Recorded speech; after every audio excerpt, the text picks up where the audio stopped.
Hello amazing people, welcome to my YouTube channel. Today I am gonna teach you science of class 7th and I do hereby certify that I clear all your doubts during the lecture, and if still there are doubts in your mind, you can freely ask them in the comment section. So let's get started with our new chapter number 2, which is none other than nutrition in animals. तो nutrition in animals को start करने से पहले मैं आपको बताना चाहती हूँ कि न्यूट्रिशन इन प्लांट्स यानी कि आपके फर्स्ट चैप्टर की वीडियो मैं ऑलरेडी अपने यूट्यूब अकाउंट पर अपलोड कर चुकी हूँ। तो अगर आपने वो अभी तक नहीं देखी है तो आप उसे जाकर देख सकते हैं। तो चलिए अपना दूसरा चैप्टर शुरू करते हैं, न्यूट्रिशन इन एनिमल्स, जिसकी शुरुआत फिर से हम न्यूट्रिशन से करेंगे, जिसको मैं आपको पहले से ही चैप्टर 1 में बता चुकी हूँ। बट स्टिल क्योंकि ये नया चैप्टर है इसलिए मैं आपको दोबारा समझाऊंगी अगर आपको नहीं समझ आया तो what is nutrition? Nutrition is the mode of taking food by an organism and its utilisation by the body. Nutrition क्या है? ऑर्गेनिज्म अपनी बॉडी में फूड को लेता है और उसको यूटिलाइज करता है, बस इसी प्रोसेस को न्यूट्रिशन कहते हैं। That's it. तो चलिए थोड़ा सा आगे बढ़ते हैं, डाइजेशन इन ह्यूमंस पर आते हैं। तो डाइजेशन इन ह्यूमंस को स्टार्ट करने से पहले मैं आपसे एक रिक्वेस्ट करना चाहती हूँ कि अगर अभी तक आपने मेरी वीडियो को लाइक नहीं कराया है तो प्लीज़ लाइक कर दीजिए, शेयर नहीं कराया है तो प्लीज़ शेयर कर दीजिए, और अगर अभी तक आपने मेरे यूट्यूब चैनल को सब्सक्राइब नहीं करा है तो प्लीज़ सब्सक्राइब भी कर दीजिए, क्योंकि आपका एक लाइक और सब्सक्रिप्शन मुझे बहुत ज़्यादा मोटिवेट करेगा कि मैं आपके सामने बहुत अच्छा प्रेजेंट कर सकूं। स्टिल आई एम ट्राइंग, लेकिन प्लीज़ आप मुझे सपोर्ट कीजिए। तो चलिए वापस से अपने टॉपिक पे आते हैं। अब हम डाइजेशन इन ह्यूमन की बात करेंगे। तो डाइजेशन का जो प्रोसेस है शुरू से लेके लास्ट तक का मैं सारा आपको समझाऊंगी, और इस प्रोसेस की शुरुआत होती है इंजेशन से। Ingestion, then digestion, absorption, assimilation and egestion. अगर आपको टर्म्स समझ में नहीं आया है तो डोंट यू वरी, मैंने देखिए हर टर्म को ब्रीफली एक्सप्लेन करा है और मैं आपको भी बताऊंगी, ठीक है। इसलिए पहले हम फर्स्ट पॉइंट के बारे में बात करते हैं, दैट इज़ इंजेशन। तो what is ingestion? The process of taking food into the body. Food को बॉडी में लेना ही इंजेशन कहलाता है। That's it. चलिए आगे आते हैं, digestion. It is the process your body goes through to break the food you eat into substances that it can absorb and use। तो ये एक ऐसा प्रोसेस है जो हमारी बॉडी में होता है। बेसिकली इस प्रोसेस में हम लोग फूड को ब्रेक करते हैं। हम लोग यानी ऑर्गेनिज्म की बॉडी फूड को ब्रेक करती है ऐसे सब्सटेंसेस में जिसको हम ऑब्जॉर्ब कर सकते हैं और यूज़ कर सकते हैं फॉर आर डेवलपमेंट। आगे आते हैं, absorption. It is the process by which digested food passes through the blood vessels in the wall of intestine। Intestine में ब्लड वेसल्स के ज़रिए डाइजेस्टेड फूड एब्जॉर्ब कर लिया जाता है, ठीक है, हर सेल तक पहुंचाया जाता है, इसी को एब्जॉर्प्शन कहते हैं। एसिमिलेशन क्या होता है? ये एक ऐसा प्रोसेस है by which digestive food that are taken or absorb by the walls of intestine are carried out to different organs of the body through blood vessels to give complex substances such as protein that is required by our body। तो assimilation process जो है ज़्यादा कुछ नहीं है, बस जो खाने को हम अब्जॉर्ब करते हैं वो हमारे डिफरेंट ऑर्गन्स तक पहुंच जाता है बॉडी के, क्योंकि हम जब फूड को अब्जॉर्ब करेंगे उसको डिफरेंट ऑर्गन्स तक पहुंचाएंगे तभी तो हमारी रिक्वायरमेंट पूरी होगी बॉडी की, है ना, तभी तो हम डेवलप कर पाएंगे। तो बस यही प्रोसेस एसिमिलेशन कहलाता है। तो हमारा जो नेक्स्ट प्रोसेस है वो है इजेशन, और ये लास्ट प्रोसेस होता है डाइजेशन का, तो इसको भी पढ़ लेते हैं एक बार। The process of expelling out undigested and absorbed residues is called egestion. जो खाना हम लोग डाइजेस्ट नहीं कर पाते, मतलब जो अनडाइजेस्टेड होता है, उस खाने को बॉडी के बाहर एक्सपेल कर दिया जाता है, इसी प्रोसेस को इजेशन कहते हैं। अब हम आगे आते हैं, the food passes through a continuous canal which begins at buccal cavity and ends anus। आपको ये पता होना चाहिए कि हमारी बॉडी में एलिमेंट्री कनाल होती है, यही मेन पैसेज है जिससे फूड ट्रैवल करता है, एक जगह से दूसरी जगह पर जाता है, और हर जगह पे उसके साथ कुछ नई चीज़ें होती हैं, ठीक है। तो हम पहले ये जाने एलिमेंट्री कनाल होता क्या है। तो आपके बुक में भी ये चीज़ मेंशन है। ये देखिए, ये पूरा ही एलिमेंट्री कनाल है और एलिमेंट्री कनाल में अलग अलग क्या होते हैं, ग्लैंड्स होते हैं, अलग अलग जगह होती है जहाँ पे हमारे खाने के साथ अलग अलग चीज़ें होती हैं। जैसे कि हमारा खाना सबसे पहले कहाँ जाता है, बकल कैविटी में जाता है। Here is a buccal cavity. अगर आपको ये पिक्चर और अच्छे से देखनी है तो आप अपनी बुक्स खोल सकते हैं, वहाँ देख सकते हैं। Then we have our food pipe, जिसको ईसोफेगस भी कहा जाता है। फिर हमारा liver, stomach, gall bladder, pancreas, small intestine, large intestine, rectum and anus. आप इस इमेज को क्लियरली अपने बुक में देख सकते हैं अगर आपको यहाँ कोई कन्फ्यूजन है तो। अगर नहीं तो हम आगे चलते हैं। अब जो जो चीज़ें मैंने आपको बताई हैं वही यहाँ पे लिखी हैं, जैसे कि बकल कैविटी, फूड पाइप जिसको ईसोफेगस भी कहा जाता है, ध्यान दीजिएगा। Then stomach, small intestine, large intestine and anus. ये सारी वो जगहें हैं, वो कंपार्टमेंट्स हैं, वो पार्ट्स हैं हमारे एलिमेंट्री कनाल के जहाँ पर फूड ट्रैवल करता है। तो चलिए इनके बारे में भी पढ़ते हैं। Buccal cavity, the process of ingestion take place here. जो इंजेशन का प्रोसेस है यानी खाने को मुंह में रखने का प्रोसेस यहीं शुरू होता है, यहीं पर होता है, इनफैक्ट हम कह सकते हैं इसको, ठीक है। We chew the food with teeth, हम खाने को अपने दांतों से चबाते हैं। कहाँ पे चबाते हैं, बकल कैविटी में, अपनी टीथ की मदद से चबाते हैं। In buccal cavity salivary gland secretes saliva which breaks down starch into sugars. Buccal cavity में सलाइवरी ग्लैंड होता है। क्या होता है, सलाइवरी ग्लैंड। ये सलाइवरी ग्लैंड क्या काम करता है, ये सीक्रेट करता है यानी प्रोड्यूस करता है किसे, जूस को। कौन से जूस को, जिसे हम सलाइवा कहते हैं, जो क्या काम करता है, स्टार्च को शुगर में ब्रेक करता है यानी स्टार्च को शुगर में कन्वर्ट करता है। अगर आपको सलाइवरी ग्लैंड देखना है कि कहाँ होता है तो देखिए सलाइवरी ग्लैंड, ये रहा, देखिए एरो बन रहा है सलाइवरी ग्लैंड का। Here is a salivary gland.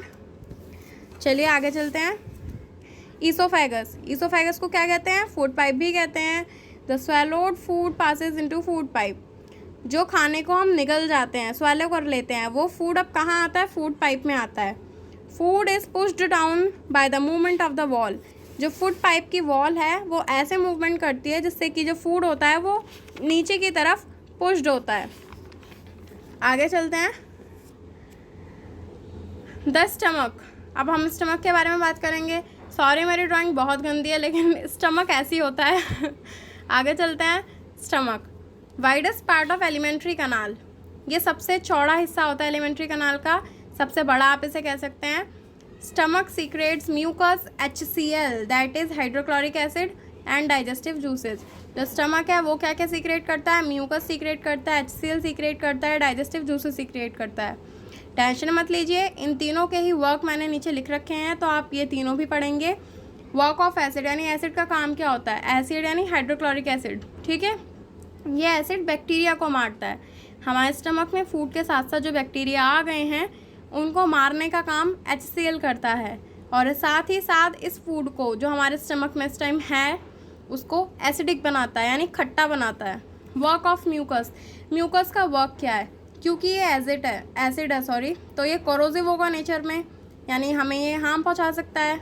इसीलिए हमारे स्टमक की लाइनिंग को प्रोटेक्ट करने के लिए म्यूकस भी सीक्रेट करता है स्टमक। तो म्यूकस का काम यही होता है कि वो स्टमक को एसिड से बचाता है। अब हम आगे आते हैं वर्क ऑफ डाइजेस्टिव जूसेस पर। तो डाइजेस्टिव जूसेस क्या काम करते हैं, they break down protein into amino acid. ये प्रोटीन को अमीनो एसिड में बदल देते हैं, ब्रेक कर देते हैं, ठीक है। अब स्टमक के बाद हमारा फूड आ गया है स्मॉल इंटेस्टाइन में। तो बहुत इंटरेस्टिंग सी चीज़ आपको यहाँ देखने को मिलेगी। ये इतनी इंटरेस्टिंग है कि आप भी सुनकर हैरान हो जाएंगे कि नाम कुछ और दिखने में अपीयरेंस बिल्कुल अलग। तो चलिए देखते हैं। तो स्मॉल इंटेस्टाइन बस नाम है, असलियत में ये लार्ज है। ये लार्जेस्ट पार्ट है एलिमेंट्री कनाल का, ठीक है। ये कम से कम 7.5 मीटर्स लॉन्ग है। ये रिसीव करती है सिक्रेशन। एक चीज़ इंटरेस्टिंग ये भी है कि स्मॉल इंटेस्टाइन जो है सिक्रेशन को रिसीव करती है, कहाँ से, लिवर से और पैनक्रियाज से। जो लिवर है वो बाइल जूस सीक्रेट करता है जो डायरेक्टली स्मॉल इंटेस्टाइन में आ जाता है, और जो पैनक्रियाज है वो पैनक्रियाटिक जूस सीक्रेट करता है, वो भी डायरेक्टली स्मॉल इंटेस्टाइन में आ जाता है। जो बाइल जूस का काम होता है वो होता है फैट को डाइजेस्ट करना, और जो पैनक्रियाटिक जूस का काम होता है वो होता है कार्बोहाइड्रेट और प्रोटीन पर एक्ट करना और उनको चेंज कर देना सिंपलर सब्सटेंसेस में।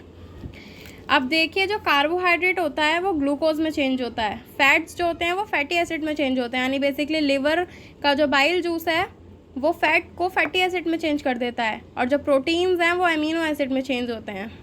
अब आगे आते हैं एब्जॉर्प्शन पे। Absorption process take place in small intestine. Absorption का जो प्रोसेस होता है वो स्मॉल इंटेस्टाइन में होता है, ठीक है, और वो भी किसके ज़रिए? विलाय के ज़रिए। विलाय मतलब फिंगर लाइक प्रोजेक्शन होते हैं हमारे स्मॉल इंटेस्टाइन में जो सरफेस एरिया बढ़ाने का काम करते हैं, ठीक है।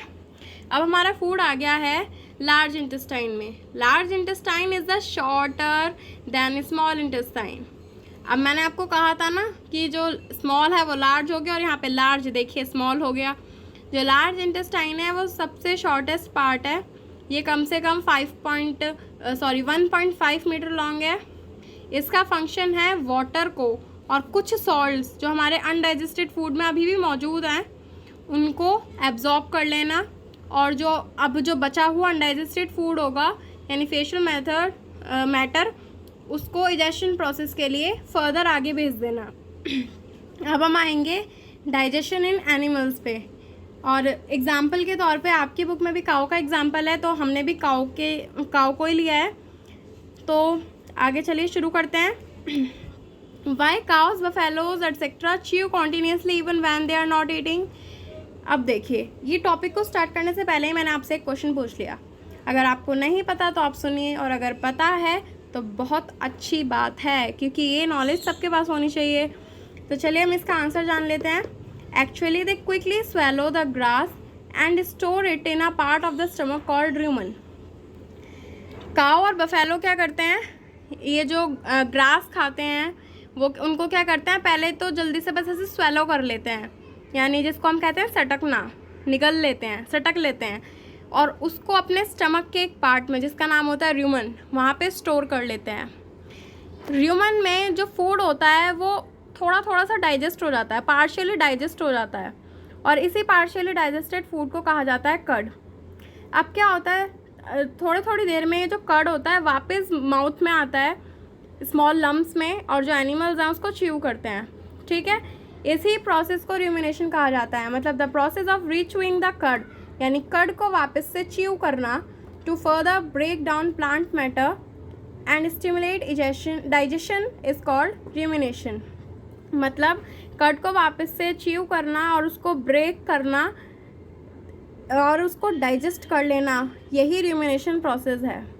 तो जो एनिमल्स रूमिनेशन प्रोसेस को फॉलो करते हैं उनको रूमिनेंट्स कहा जाता है, ठीक है, रूमिनेंट्स, ध्यान दीजिएगा। और एग्जाम्पल के तौर पे काऊ इज़ अ रूमिनेंट, क्योंकि आपने देखा होगा काफ़ी बार जो काऊ होती है यानी गाय होती है वो अगर कुछ ना भी खा रही हो तो भी मुँह चलाती है, बस उसका एक यही है डाइजेशन का प्रोसेस जो होता है एनिमल्स में कि वो कर्ड को वापस मुंह में लेते हैं और उसको फिर ब्रेक डाउन कर देते हैं। अब आगे आते हैं, जो ग्रास होती है वो रिच होती है सेल्यूलोज में, यानी ग्रास के अंदर सबसे ज़्यादा सेल्यूलोज होता है, वो भी एक कार्बोहाइड्रेट का टाइप ही है, मैंने यहाँ पे लिख रखा है, ठीक है। हम लोग यानी ह्यूमंस उसको डाइजेस्ट नहीं कर सकते, किसको? सेल्यूलोज को, लेकिन जो रूमिनेंट्स एनिमल्स हैं वो कर सकते हैं। क्यों? क्योंकि उनके पास सर्टेन बैक्टीरिया होते हैं, मतलब उनके पास ऐसे बैक्टीरिया होते हैं जो सेल्यूलोज को डाइजेस्ट कर लेते हैं। तो digestion of cellulose in ruminants take place in calcium between small intestine and large intestine. तो एग्जैक्टली ये प्रोसेस होता कहाँ है? तो ये प्रोसेस किसका? डाइजेशन का ऑफ सेल्यूलोज, वो भी रूमिनेंट्स एनिमल में, ये होता है कैल्शियम में। अब कैल्शियम क्या है? कैल्शियम भी एक उनकी एलिमेंट्री कनाल का आप कह सकते हो, एक ऐसा पार्ट है जो कि स्मॉल इंटेस्टाइन और लार्ज इंटेस्टाइन के बीच में है। इसकी पिक्चर भी आपके बुक में गिवन है, अगर स्टिल आपने नहीं देखी तो मैं आपको ये भी दिखा देती हूँ।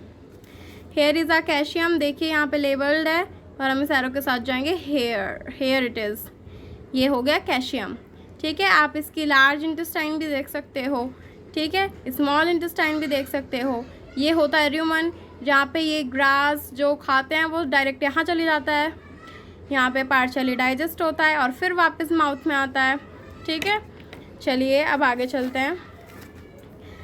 अब आप एक ऐसे ऑर्गेनिज्म के बारे में पढ़ेंगे जो कि बहुत इंटरेस्टिंग है, ठीक है, तो जिसका नाम है अमीबा।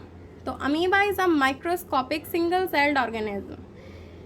अब मैंने यहाँ पे दो ऐसे शब्द लिख दिए जो किसी किसी को तो पता होंगे, लेकिन कोई कोई सोचेगा ये क्या बोल रहे हैं।